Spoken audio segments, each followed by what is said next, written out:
এখানে আমি বানাচ্ছিলাম একটা হেলদি ড্রিঙ্ক, তার জন্য কি কি নিয়েছি তোমরা দেখতেই পাচ্ছ।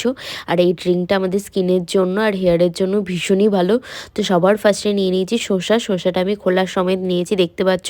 তারপর নিয়েছি একটা গাজরের হাফ অংশ, এখানে নিয়ে নিয়েছি দুটো আমলকি, আর এখানে নিয়েছি কাঁচা হলুদ। তারপরে নিয়েছি আমি বিটটার আমি 3 ভাগের 1 ভাগ নিয়েছি। তারপর নিয়েছি টমেটোটা আমি খোলা মানে দানা সমেতই দিয়েছি। এখানে দিয়েছি আদা, তার সাথে দিয়েছি 4টে গোলমরিচ।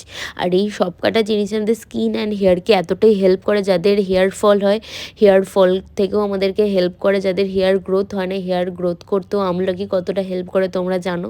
আর যাদের স্কিন ভীষণ ডাল হয়ে গেছে, স্কিন গ্লো করে না, তাদেরকে আমি তো বলবো এই ড্রিঙ্কটা তোমরা অ্যাটলিস্ট 1 মাস ট্রাই করে দেখো, তোমরা রেজাল্ট নিজেরা দেখতে পাবে। কারণ এই রেজাল্টটা আমি নিজে পেয়েছি, এটা আমার নিজের এক্সপিরিয়েন্স আমি বলছি। তোমাদেরকে রিকোয়েস্ট করো তোমরা একবার প্লিজ ট্রাই করো। আর এর সাথে আমি অ্যাড করব একটা গোটা গ্লাসের হাফ গ্লাস জলটা এই কারণেই দিচ্ছি কারণ এখানে টমেটো আছে, শসা আছে, বাদবাকি যেই সবজিগুলো আছে তার নিজস্ব একটা জল আছে, সেটা বেরোবে। তো এই হাফ গ্লাস জলটা আমার ফুল গ্লাস হয়ে যাবে। তো এখানে আমি হাফ গ্লাস জল দিয়ে এটাকে পিষে নেব ভালো করে। পেশা হয়ে গেছে, দেখতেই পাচ্ছ। এটা আমি এরকমই খাচ্ছি, তোমরা চাইলে এটা ছেঁকেও খেতে পারো।